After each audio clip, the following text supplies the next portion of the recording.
আসসালামু আলাইকুম ফ্রেন্ডস, আবারও হাজির হয়ে গেলাম আরেকটি নতুন রেসিপি নিয়ে। আজকে আমি তৈরি করে দেখাবো বাংলাদেশি স্টাইলে স্প্যানিশ অমলেট। তাহলে রেসিপিটি শুরু করা যাক।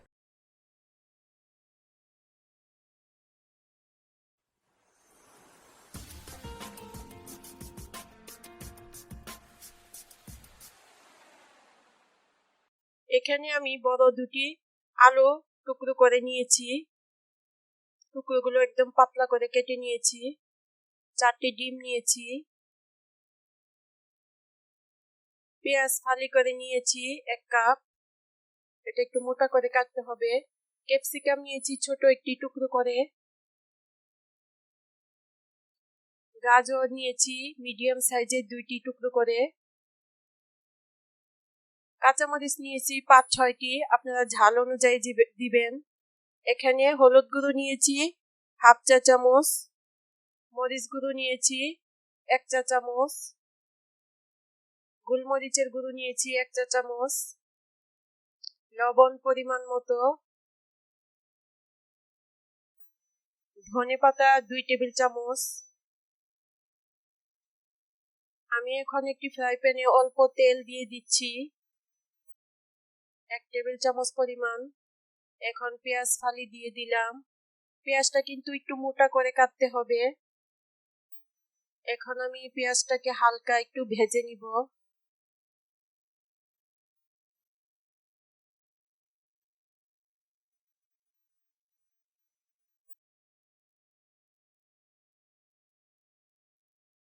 চামচের সাহায্যে পেঁয়াজের ফালিগুলো একটু আলাদা করে নিচ্ছি।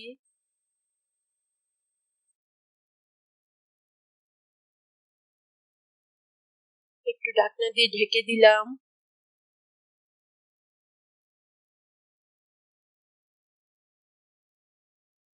ঢাকনা খুলে আবার একটু নেড়ে চেড়ে দিলাম। এখন দিয়ে দিচ্ছি গাজর কুচি, ক্যাপসিকাম, একটু নেড়ে চেড়ে দিলাম।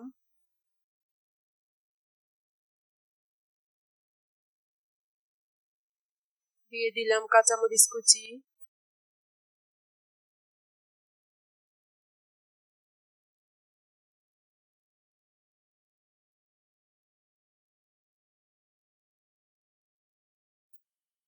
দিয়ে দিলাম হলুদ গুঁড়া, লবণ। এখন এটাকে ভালোভাবে নেড়ে চেড়ে একটু হালকা ভেজে নিব।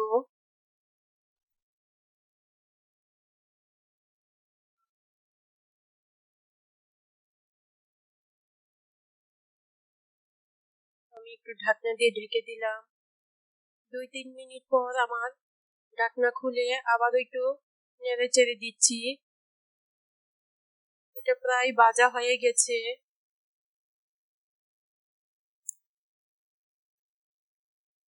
আমি এখন একটি বাটিতে তুলে নিচ্ছি।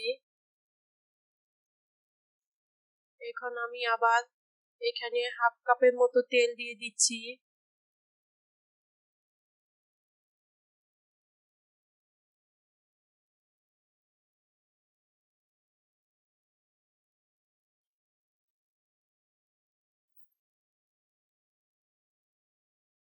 দিয়ে দিলাম আলু কুচি। আলুটা একটু বেশি তেলের মধ্যে ভাজতে হবে।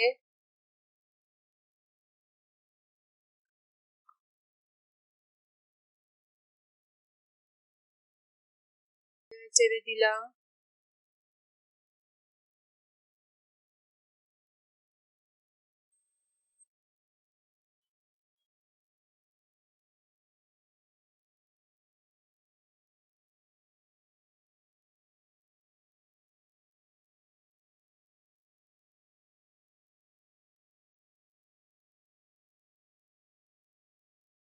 এটা ঠিক ভাজা না, প্রায় সিদ্ধ হলেই হবে। আমার আলু সিদ্ধ হয়ে এসেছে।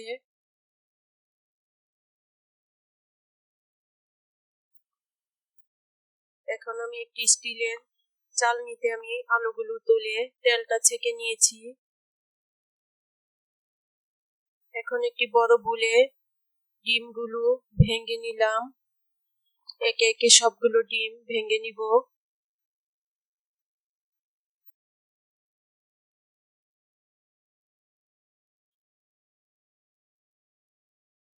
এখন একটি চামচের সাহায্যে ডিমগুলো ফেটে নিচ্ছি। ফেটা শেষ। এখন দিয়ে দিলাম গোলমরিচের গুঁড়ো, লাল মরিচের গুঁড়ো, দিয়ে দিলাম অল্প লবণ, ধনেপাতা কুচি,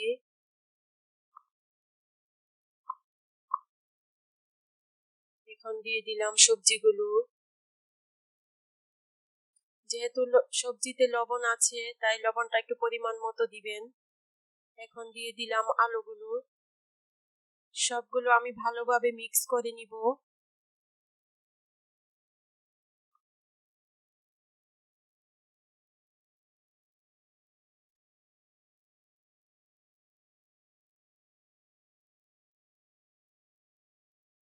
এখন আমি একটি ফ্রাই প্যান গরম করে নিয়েছি, এতে অল্প তেল দিয়ে দিচ্ছি। 1 টেবিল চামচ পরিমাণ তেল দিয়ে দিলাম।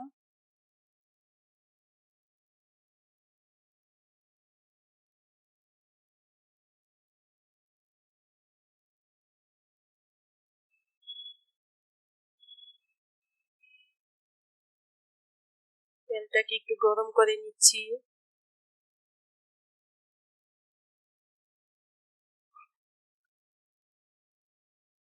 এখন আমি ডিম আলুর মিশ্রণটি ফ্রাই প্যানে দিয়ে দিলাম।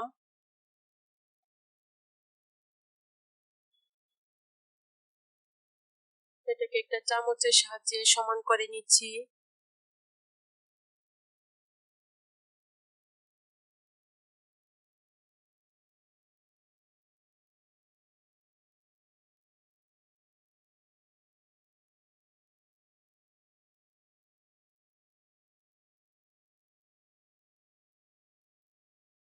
আমার এক পাশ প্রায় হয়ে গেছে।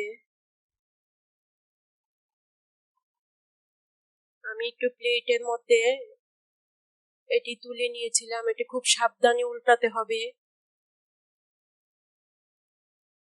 আমার আরেক পাশ হয়ে গেছে। এখন আমি এটাকে আর একটু সাবধানে আবার উল্টিয়ে দিলাম।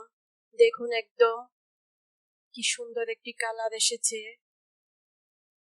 আমার অমলেট তৈরি হয়ে গেছে। এভাবে আপনারা সার্ভ করতে পারেন। এটি খেতে অনেক সুস্বাদু। আমার ভিডিওটি যদি ভালো লাগে অবশ্যই একটা লাইক দিবেন এবং শেয়ার করবেন, এবং এখনো যারা আমার চ্যানেলটি সাবস্ক্রাইব করেননি অবশ্যই সাবস্ক্রাইব করবেন, এবং আমার নতুন নতুন ভিডিও পেতে পাশে থাকা বেল আইকনটিতে ক্লিক করে নেবেন। আজকের মতো এখানে বিদায়। আল্লাহ হাফেজ।